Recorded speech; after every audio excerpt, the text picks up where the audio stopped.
కనకవర్ణం ప్రజ్వలత్ పావకం. ఎంతో శక్తివంతమైన టెంపుల్ ఇది. మీ అందరికీ తెలిసే ఉంటుంది అనుకుంటున్నా, బట్ ఇంకా కొంతమంది తెలియని వాళ్ళు ఉన్నారు. సర్వదా సుప్రసన్నం పటుతర ఘనగాత్రం. ఇక్కడ ఉన్న ఆంజనేయ స్వామి ఎట్లా వెలిసిండు, ఇక్కడ ఎలాంటి పూజలు జరుగుతాయి, ఎంత స్పెషల్ టెంపుల్ ఇది. జయ కరవాలం రామదూతం నమామి. అంజనాసు ప్రజావీరపూర్వ. సో లోపల ఆంజనేయ స్వామి వినాయకుడు వెలిసింది ఈ గుండు పైనే. ఉత్తిష్ట హరిశార్దూల కర్తవ్యం. తెలుసు కదా, అంటే ఆంజనేయ స్వామి వాహనం. ఉత్తిష్టోత్తిష్ట హనుమాన్ ఉత్తిష్ట విజయధ్వజ. సో బేసిక్ గా ఇది ఎంత కింది వరకు ఉందో అసలు అంచనా కూడా మనం వేయలేము అనేది. లోక్యం మంగళం కురు శ్రీరామచంద్ర చర. ఆయన చుట్టూ ఒక 5 చుట్లో 9 చుట్లో 11 చుట్లో తిరిగి పోతే మనకి ఎటువంటి కీడు జరగదు అని నమ్ముతారు. జపశీల భవాబ్ధిపోత శ్రీ జానకీ హృదయ. నమస్తే, వందేళ్ల ఆలయం సనాతన వైభవానికి స్వాగతం. Sponsored by Sharma gold company. Suman టీవీలో మీ పర్సనల్ అండ్ బిజినెస్ ప్రమోషన్స్ కోసం కింది నెంబర్కి కాంటాక్ట్ చేయండి. Anchors dress courtesy sari house, OU colony, Shaikpet, Hyderabad. ఈ రోజు నేను వచ్చేసిన సికింద్రాబాద్ తాడ్ బండ్లుండ వీరాంజనేయ స్వామి టెంపుల్కి. ఎస్, ఎంతో శక్తివంతమైన టెంపుల్ ఇది. మీ అందరికీ తెలిసే ఉంటుంది అనుకుంటున్నా, బట్ ఇంకా కొంతమంది తెలియని వాళ్ళు ఉన్నారు. అండ్ ఇన్ డీప్ అంటే చాలా మంది గుడికి వస్తూ ఉంటారు, పోతూ ఉంటారు, మొక్కుకుంటారు. ఇక్కడ చాలా దేవుడు చాలా శక్తివంతుడంట, మనం కోరుకున్న కోరికలన్నీ తీర్చేస్తారంట అన్న విషయం అందరికీ తెలుస్తుంది. కానీ ఆ గుడి యొక్క చరిత్ర, ఆ గుడి ఎట్లా కట్టిండ్రు, ఏం కథ, అసలు ఏంది స్పెషాలిటీ, ఇవన్నీ ముచ్చట్లు చెప్పేటందుకే నేనున్నా. కాబట్టి మీ అందరికీ ఈరోజు ఇక్కడున్న ఆంజనేయ స్వామి ఎట్లా వెలిసిండు, ఇక్కడ ఎలాంటి పూజలు జరుగుతాయి, ఎంత స్పెషల్ టెంపుల్ ఇది, ఇవన్నీ మనం తెలుసుకుందాం పార్టీగా.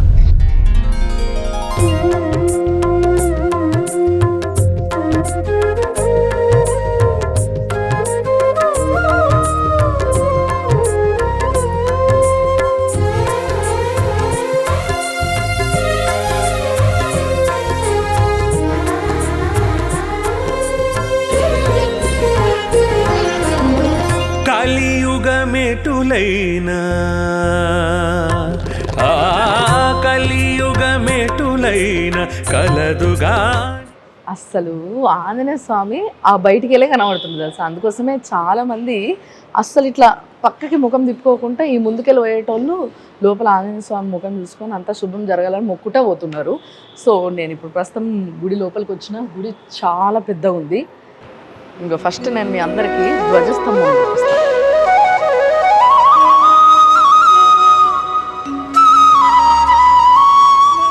బేసిక్గా మనము ధ్వజస్తంభం అన్ని గుళ్ళల్లో ఇట్లా పంచలోహాలు ఉన్నవి అట్లా చూస్తూ ఉంటాం కదా, కానీ ఇక్కడ మాత్రం వెండిది అన్నట్టు. ఇదంతా వెండి ధ్వజస్తంభం.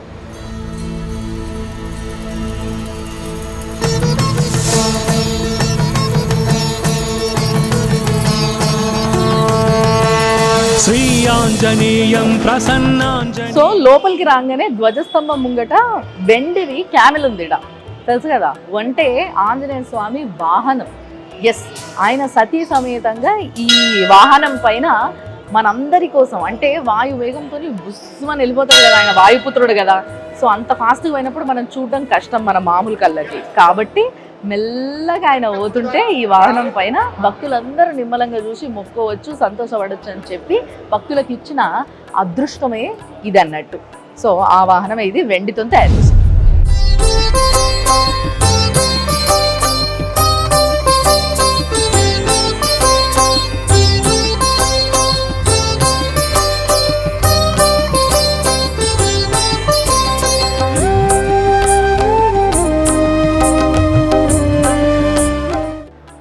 రోజు చాలా మంది భక్తులు వస్తారు ఇడికి. అండ్ ముఖ్యంగా ట్యూస్డే రోజు, సాటర్డే రోజు విపరీతంగా జనాలు వస్తారు. ఇగో ఈ వెనకాలకి వెళ్ళి గుండు కనిపిస్తుంది చూసినరా, ఇది ఏదైతే ఇట్లా గుండు ఉందో ఒక రాయి, ఆ రాయి పైనే ఆ ఆంజనేయ స్వామి స్వయంగా వెలిసిండు అన్నట్టు. అయితే మీకు ఇంకో ముచ్చట చెప్పాలి ఏంటి అని అంటే, ఈడ చాలామంది మామూలుగా ఈ మండలి అని చేస్తారు కదా, అంటే మాల వేసుకుంటారు కదా 41 రోజులు 45 రోజులు, డిపెండ్స్ వాళ్ళు ఏం మొక్కుంటారో దాన్ని బట్టి. సో అట్లా మాల వేసుకున్న వాళ్ళు, అంటే ఆంజనేయ స్వామికి మాల వేసుకున్న వాళ్ళు చాలామంది రెగ్యులర్గా ఇక్కడికి వచ్చి చుట్టూ తిరగడము, ఇక్కడ ఉండడము, వెనకాల రూమ్స్ అవి ఇవి ఉంటాయి, ఇక్కడ ఉండడము, పూజలు చేసుకోవడము, సో ఇట్లా గడుపుతూ ఉంటారు అనమాట. అండ్ చూసారు కదా, ఆ రాయిని అందరు ముట్టుకోవడము, లేకపోతే దానిపైన అందరు రాస్తూ ఉంటారు, ఇక మన వాళ్ళకి అలవాటు కదా, అవి ఇవి గీకుడు రాసుడు ఇట్లాంటివి చేయొద్దని చెప్పేసి ఇట్లా చుట్టుముట్టు కూడా ఫెన్సింగ్ వేసినట్టు వేసేసారు అనమాట. బట్ మెయిన్గా మీకు అందరికీ తెలిసిందే, ఒకనొక టైంలో మొత్తం అంతా కూడా గుండ్లు బండలు రాళ్ళు గుట్టల్లాగానే ఉండేది మొత్తం అంతా ఈ ఏరియా కూడా. సో అన్న ఒక గుండు పైన వెలిసిండు కాబట్టి మిగతా అంతా మామూలుగా ఏమంటే జనాలు వచ్చేసి ఆక్యుపై చేసేసి ఇల్లులు ఈ షాపులు ఇవన్నీ పెట్టుకున్నప్పటికీ ఈ ఒక్క గుండు మాత్రం అట్లే ఉండిపోయింది. అండ్ దాని మీద ఆంజనేయ స్వామి వెలిసిండు కాబట్టి ఆ పూజలు అప్పటి నుంచి జరుగుతూనే ఉన్నాయి. ఎప్పటి నుంచి అనే విషయం నిజంగా మీకు చెప్తే షాక్ అవుతాం. చెప్పనా? త్రేతాయుగం నుంచి. ఎస్, ఈ కలియుగ పురుషుడు కాదు ఆయన, త్రేతాయుగంలో ఆయన ఇక్కడ వెలిస్తే అట్లే అప్పటి నుంచి పూజలు చేయడం జరుగుతూనే ఉంది. సో ఒక చుట్టూ తిరిగి ఇట్లా వచ్చినాం కదా, వచ్చినప్పుడు ఇక లెఫ్ట్ సైడ్ అంటే స్వామివారికి ఇట్లా గర్భగుడికి పక్కనే రాముడు, సీత, లక్ష్మణుడు, ఆంజనేయ స్వామి మంచిగా పాలరాయి విగ్రహాలు ఉన్నాయి. ఎంత క్యూట్, ఎంత ముద్దుగా ఉన్నాయో చూసారు కదా. నిజంగా శ్రీరామనవమి రాబోతుంది కాబట్టి శ్రీరామనవమికి ఈ స్వామికి ఇక్కడ కళ్యాణం చేస్తారు. అసలు మామూలు వైభవంగా చేయరు, అస్సలు మొత్తం బంబాటు ఉంటుంది. అప్పుడు మస్తు మంది ప్రజలు వస్తారు, మస్తుగా భోజనాలు, కళ్యాణం. నిజంగా ఒక వేడుకని, ఒక పెళ్లి వేడుకని ఘనంగా చేసుకుంటే ఎట్లుంటుంది, 2 కళ్ళు చాలవు అంత ఘనంగా చేస్తారు అనమాట. సో అందుకోసమే నేను చెప్పిన కదా, ఆంజనేయ స్వామి కోసమే శ్రీరామచంద్రుడు ఇక్కడ ఉన్నాడు అని చెప్పేసి. సో అందుకోసం ఈయన ఉండాలి కదా కంపల్సరీ ఆయనకి, అందుకోసమే ఇక్కడ ఈయన కూడా ఉన్నాడు అనమాట. బట్ వెలిసింది మాత్రం ఆంజనేయ స్వామి. ఆంజనేయ స్వామితో సహా వినాయకుడు కూడా ఇక్కడ లోపల వెలిసిండు. ఎస్, అదేంటి, ఇదేదో వేరే కనెక్షన్ ఉందే అంటే ఇక్కడ ఏదో ఇంకా స్టోరీ లింక్ ఏదో ఉంది అనే ఫీలింగ్ వస్తుంది కదా, అది నేను చెప్తా. దానికన్నా ముందు ఇంకొంచెం ఇటు వస్తే, అంటే గుళ్ళ మీరు చూస్తే గర్భగుడికి పక్కన రాముడు ఉన్నాడు, ఆ రాముడికి పక్కన శివుడు ఉన్నాడు. ఎస్, సో ఆ ఈశ్వరుడు మరి అంతే కదా. ఆంజనేయ స్వామి అంటే ఎవరు? ఆ రుద్రుడే ఆంజనేయ స్వామి కాబట్టి మరి ఆయన రూపమే కాబట్టి ఆయనను కూడా ఇక్కడ ప్రతిష్ఠించారు అనమాట.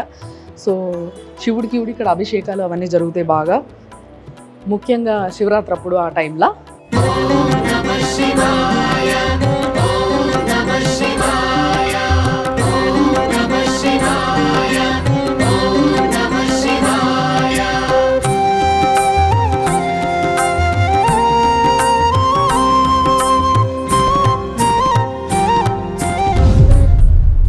సో ఈ గుడిలో ఇంకో కార్నర్లో నవగ్రహాలు కూడా ఉన్నాయి. సో బేసిక్గా నవగ్రహాలు మీకు తెలుసుంటే గుడి బయట పెడుతుంటారు. నవగ్రహాలు అనేది ఇట్లా సెపరేట్గా ఇంకో మండపం కట్టి గుడి ఆవరణంలో పెడుతుంటారు. బట్ ఇక్కడ మాత్రం లోపలనే ఉన్నాయి. అండ్ మీకు ఇంకో విషయం తెలిసే ఉండాలి, ఆంజనేయ స్వామి పాదాల దగ్గర శనీశ్వరుడు ఉంటాడని. అందుకోసం ఎప్పుడైతే ఏళ్ళనాటి శనులు లేకపోతే అర్ధాష్టమ శనులు ఇలాంటి టైం నడుస్తున్నప్పుడు ఆంజనేయ స్వామికి ప్రతిరోజు వచ్చి ఆయనకి జస్ట్ ముఖం చూపించి ఆయన ముఖం మనం చూసి ఆయన చుట్టూ ఒక 5 చుట్లు 9 చుట్లు 11 చుట్లు తిరిగిపోతే మనకి ఎటువంటి కీడు జరగదు అని నమ్ముతారు. ఎస్, ఎందుకంటే మీకు తెలుసు కదా, ఈ ఏళ్ళనాటి శనప్పుడు అర్ధాష్టమ శనప్పుడు యాక్సిడెంట్లు అయితాయని, దెబ్బలు తగులుతాయని, అంటే ఏదో ఒక విధంగా ఫిజికల్లీ వాళ్ళు ఎఫెక్ట్ అవుతారు అని చెప్పేసి అంటూ ఉంటారు. సో అవన్నీ జరగకుండా ఉండడానికి ఆ వీరాంజనేయ స్వామి అడ్డం పడతాడు అనమాట. అందుకోసమే ఆయనని ఆ టైంలో ప్రతిరోజు వచ్చి చూసుకొని పోతే చాలా మంచిది అని నమ్ముతారు. మరి ఇప్పుడు ఆంజనేయ స్వామి ఇక్కడ ఎట్లా వెలిసిండు, ఈ కథ మొత్తం నేను ఒక్కసారి పంతులు గారితో మాట్లాడి ఆయనతోనే చెప్తే తప్పాలి.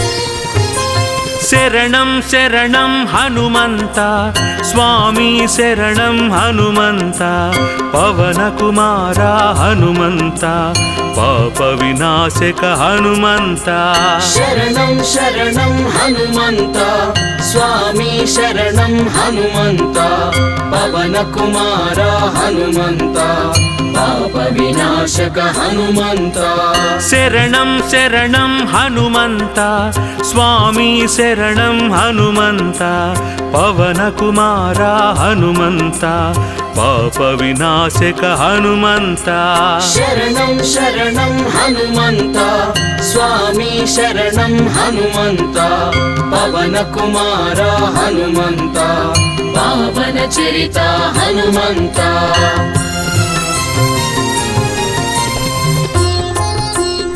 తాడ్బండ్ ఆంజనేయ స్వామి గుడికి ప్రధాన అర్చకులు శంకర్రావు గారు ఆయన ఉన్నారు కాబట్టి ఆయన్నే అడిగి తెలుసుకుందాము. ఈయన ఇక్కడ ఈ దేవుడు స్వయంగా ఎట్లా వెలిచిండ్రు అని. స్వామి నమస్తే. నమస్తే అమ్మ. సో బాగున్నారా? బాగున్నానమ్మా. మరి ఆంజనేయ స్వామి ఇంకా మళ్ళా అదే ఆంజనేయ స్వామి ఏదైతే గుండు ఉందో అక్కడనే వినాయకుడు కూడా కనబడుతుంది. అంటే బేసిక్గా ఇట్లా ఎక్కడ మనం చూడము. అసలు ఇక్కడ స్టోరీ ఏంది, ఈ ఆంజనేయ స్వామి ఇక్కడ ఎట్లా వెలిచిండ్రు? అది 1928వ సంవత్సరంలో ఇక్కడ జనాలు తిరుగుతూ ఉన్న సమయంలో ఇక్కడ స్వామివారి కల్లో కనబడి నేను ఇక్కడ స్వయంభూగా వెలుస్తున్నాను, నాకేంది అని అంటే ఇక్కడ మీరు ఉపచారాలు చెయ్యండి గుడి కట్టి అని చెప్పి స్వామివారి కల్లో కనబడి చెప్పారు. అయితే ఇక్కడ స్వామివారితో పాటుగా వినాయకుడు వెలిశాడు అంటే దానికి ఒక విశిష్టత ఉంది. మనం ఏ పని చేసినా సరే ఫస్ట్ మనం వినాయకుడికి ప్రథమ పూజ చేసిన తర్వాతనే దాన్ని బేస్ చేసుకొని మన స్వామివారు మరి ముందరగానే ఆలోచించారో ఏమో మనకి విషయం తెలియదు, కానీ ఆ గణపతిని వెంట పెట్టుకొని స్వామివారు వచ్చినట్టుగా వచ్చారన్నమాట. మేము చూసేసరికల్లా ఏంది అని అంటే యువతల గణపతి అవతల స్వామివారు ఇద్దరు ఏంటంటే ఆ ఆకారాల్లో కనబడ్డారన్నమాట. ఆ చూసిన పూర్వీకులందరూ ఏంటంటే ఇట్లా స్వామివారు వెలిశారు అంటే ఈ స్థలం అంతా ఒక అడవిమయంగా ఉంది. ఈ అడవిమయంలోనున్న స్థలాన్ని ఏంటంటే చుట్టుపక్కల స్థలదాతలు ఏంది అని అంటే దేవుడు అన్నారు కాబట్టి మేము ఈ దేవతార్చనలో అన్నీ చేయలేం కాబట్టి ఈ స్థలాన్ని మొత్తం స్వామివారి పేరుకు రాసేస్తున్నాము అంటే ఇక్కడ వయస్సులందరూ కలిసి తలకింత వేసుకొని ఒక చిన్న షెడ్ వేసి ఈ అడవిని బాగు చేసి అట్లా అట్లా దాన్ని అంచెలంచెలుగా చేసుకొని ఈ స్థితికి తీసుకొచ్చారు. తాడుబందు అని ఎందుకు వచ్చిందంటే ఇక్కడ ఈ చుట్టుపక్కలంతా తాటి చెట్ల మయమై ఉండేది తాడు. అందుకు ఆ తాడుబందు భవపాస హరిపురము అన్నది ఒకప్పుడు దీని నానుడి. దాన్ని అట్లా తయారు చేసుకొని రాను రాను క్రమేణా ఈ రోజుకి అది తాడుబందు అయిపోయి ఉన్నదన్నమాట. తాడుబందు వీరాంజనేయుడు, మన స్వామివారు వీరాంజనేయుడు. అంటే ఇంకొకటి ఏంటంటే స్వామి ఎక్కడ ఏ ఆంజనేయ స్వామి గుడిలో కూడా మనము చూడని ఒక దృశ్యం ఇక్కడ ఉంటుంది. ఏంటి అని అంటే ఆయన సతీ సమేతంగా విగ్రహాలు ఉంటాయి. అక్కడికి వస్తుంది వీరాంజనేయ స్వామి, దాసాంజనేయ స్వామి, అభయాంజనేయ స్వామి, పంచముఖ ఆంజనేయ స్వామి, ఇట్లా మనం ఏ స్వామిని తీసుకున్న ఆంజనేయ స్వామిని ఆంజనేయ స్వామి ఒక్కడనే చెప్తారు. కానీ ఆయనకి భార్య ఉన్నది, పెళ్ళయింది. ఆయన భార్య పేరు సువర్చలాదేవి. అది ఏంది ఆ వృత్తాంతము అని అంటే సూర్యుడి దగ్గరికి చదువు గురించి అనేసి స్వామివారు వెళ్తారు. వెళితే నవ వ్యాకరణ పండితుడై ఉండాలి అని అంటే పెళ్లి చేసుకొని ఉండాలి అన్నది ఒక నియమం, శాస్త్ర నియమం. అయితే సూర్యుడు ఏంది అని అంటే 4 వ్యాకరణాలు నేర్పి ఆపేస్తాడు. అట్లా కాదు, నవ వ్యాకరణాలు నేర్చుకోవాలి, నేను అప్పుడే కదా మహాపండితుడిని అవుతాను అంటే నువ్వు వివాహం చేసుకుంటే నీకు నవ వ్యాకరణాలు నేర్పుతాను అంటారు. వివాహం చేసుకుంటే నేను బ్రహ్మచారిని ఎట్లాగవుతాను అంటారు. మానవుడు మనిషికి మగవాడికి 3 దశలు ఉంటాయి. ఒకటి బ్రహ్మచారి, రెండవది గృహస్థ బ్రహ్మచారి, మూడవది వివాహిత సంసారి. అయితే నువ్వు బ్రహ్మచారి, గృహస్థ బ్రహ్మచారి అవు అంటే పెళ్లి చేసుకుంటే నువ్వు గృహస్థుడు అవుతావు. గృహస్థుడైన వాడికి నవవ్యాకరణాలు నేర్పడానికి అర్హత ఉంటుంది. కాబట్టి ఈ లెక్క ప్రకారంగా నువ్వు పెళ్లి చేసుకోవాలంటే అప్పుడు సువర్చలాదేవిని పెళ్లి చేసుకుంటే సువర్చలా సహిత వీరాంజనేయ స్వామి. అయితే పెళ్లి చేసుకుంటే ఎవరైనా పెళ్ళం ఊరుకుంటుందా? ఊరుకోదు కదా. నేను పెళ్లి చేసుకున్నాడు, నువ్వు నేర్చుకోవడానికా, నన్ను బ్రహ్మచారికి ఉండడానికా? కాదు, ఈ కల్పంలో పెళ్లి చేసుకుంటే వచ్చే కల్పంలో మీ ఇద్దరికి లోక కళ్యాణార్థం వివాహం జరుపుతారు అంటారు. ఓకే. అందు గురించని జ్యేష్ఠ మాసంలోని వచ్చే త్రయోదశికి స్వామివారికి కళ్యాణం జరుగుతుంది. అట్లానే ఏంది అనంటే మనకి ప్రధాన ఆలయం ఆంజనేయ స్వామి. ఓకే. ఈ ప్రధాన ఆంజనేయ స్వామికి పక్కన ఏంటంటే మనకి విఘ్నాలు కలగకుండా చూసుకోవడానికి గణపతిని తీసుకొచ్చారు. ఇది ఈ కాంబినేషన్ ఎట్లా ఉంటుందంటే ఇందాక మీరు చెప్పినట్టుగా ఎక్కడ దొరకదు.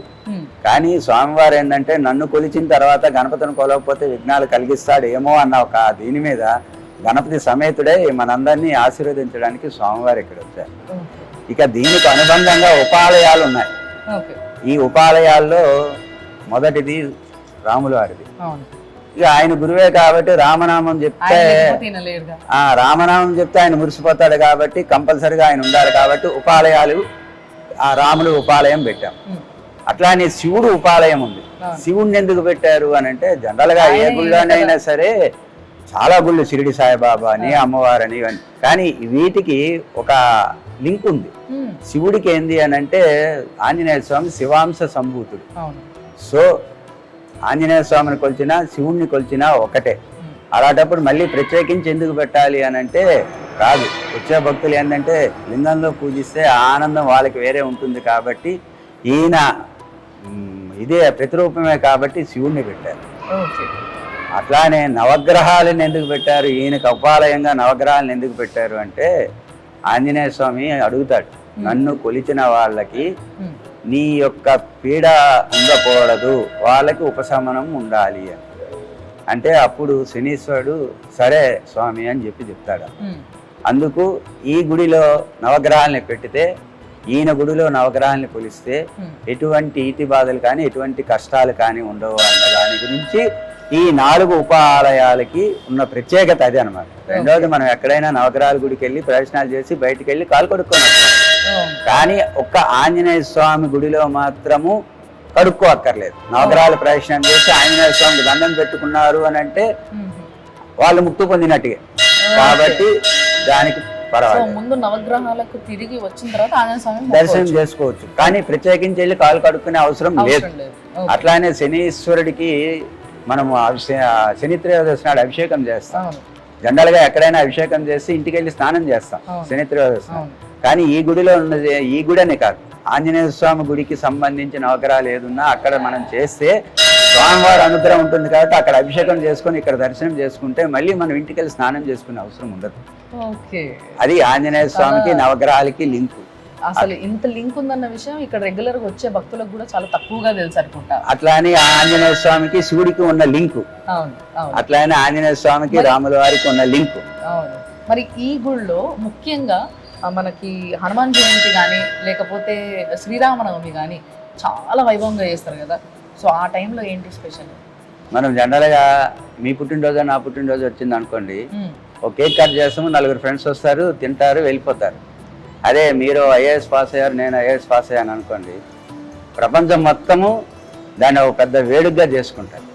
జనరల్గా ఆంజనేయ స్వామి పుట్టినరోజు వైశాఖ మాసంలో, చైత్ర మాసంలో చైత్ర పౌర్ణమి నాడు ఆంజనేయ స్వామి విజయం సాధించిన రోజు కాబట్టి చైత్ర పౌర్ణమి విజయం సాధించాడు కాబట్టి ఈ విజయాన్ని ఏంటంటే ప్రపంచం మొత్తము పండగగా జరుపుకుంటుంది. హనుమత్ జయంతి అన్నది ఒక నామకరణం దీనికి తీసుకొచ్చి పెద్ద పండగగా చేసుకుంటున్నారు. అంటే స్వామివారు ఏంది అని అంటే ఈ రాముల వారిని లక్ష్మణుని బ్రతికించి సీతమ్మ జాడ తెలుసుకొని రాముల వారికి తెలిపి పెద్ద విజయాన్ని చేకూర్చాడు కాబట్టి ఈ విజయోత్సవాన్ని జయంతిగా ప్రపంచం మొత్తం చేసుకుంటుంది. అట్లానే హనుమత్ జయంతి నాడు ఏంటంటే ఆయన పుట్టినరోజు ఏంటంటే ఎక్కడ ఉన్నవాళ్ళు అక్కడ ఈ వాడవాడలు ఉంటుంది కాబట్టి వాడవాడలో ఎక్కడున్న గుడిలో అక్కడ హనుమత్ జయంతి వేడుకలు జరుపుకుంటారు. కానీ ఈ హనుమతి విజయోత్సవాన్ని మాత్రము ప్రతి ఎక్కడ వాడలో ఆ గుడి నుంచి ఈ గుడికి వస్తారు, ఈ గుడి నుంచి ఇంకో గుడికి వెళ్తారు. ఇట్లా ఏంది అని అంటే ఎక్కడికెక్కడికో తిరిగి మన స్వామివారు గెలిచారు అన్న చాటి చెప్పుకునేటట్టుగా పెద్ద పెద్ద. ఈ గుడి దగ్గర ఇంకొక స్పెషాలిటీ ఏంటంటే కొత్తగా కొన్న బండ్లన్నీ కూడా ఇక్కడ పూజకు వస్తాయి. మామూలుగా కొన్ని స్పెషల్గా కొన్ని గుళ్ళు ఉంటాయి. ఇప్పుడు మనకి జూబ్లీ హిల్స్లో ఉన్న పెద్దమ్మ గుడి కావచ్చు, ఇక్కడ ఈ స్వామి గుడి కావచ్చు. ఈ మెయిన్గా ముఖ్యంగా నాకు తెలిసి హైదరాబాద్లో మ్యాక్సిమం బండ్లు ఇక్కడికే వస్తాయి పూజకి. Okay sir, thank you so much.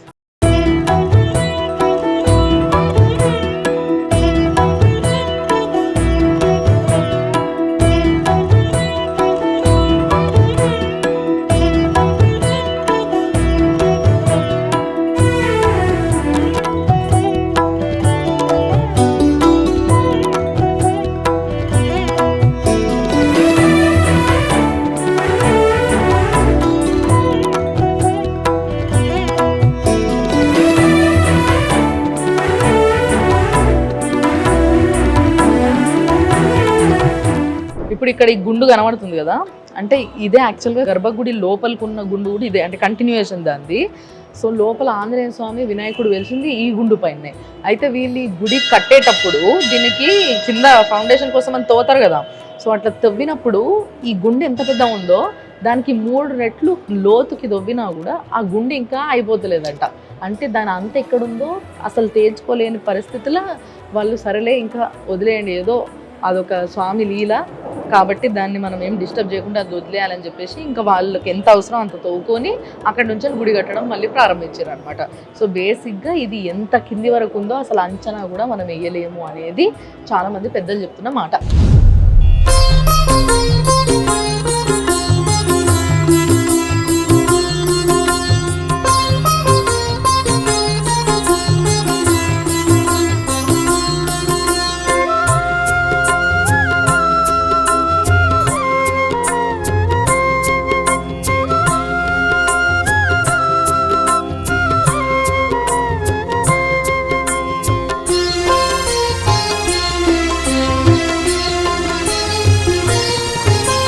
శరణం శరణం హనుమంత స్వామి శరణం హనుమంత పవన కుమార హనుమంత పాప వినాశక హనుమంత.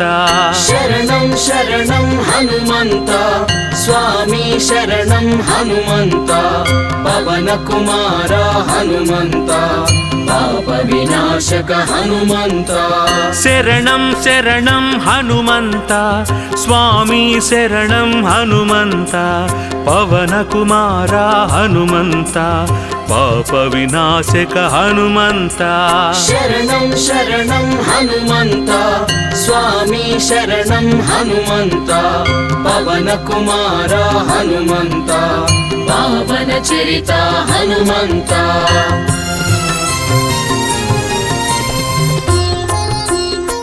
హాయిగా ఎంతో మనశ్శాంతిగా ఉంది. చూసిండ్రు కదా, ఇది ఈ వారం 100 ఏళ్ల ఆలయం సనాతన వైభవం sponsored by Sharma gold company.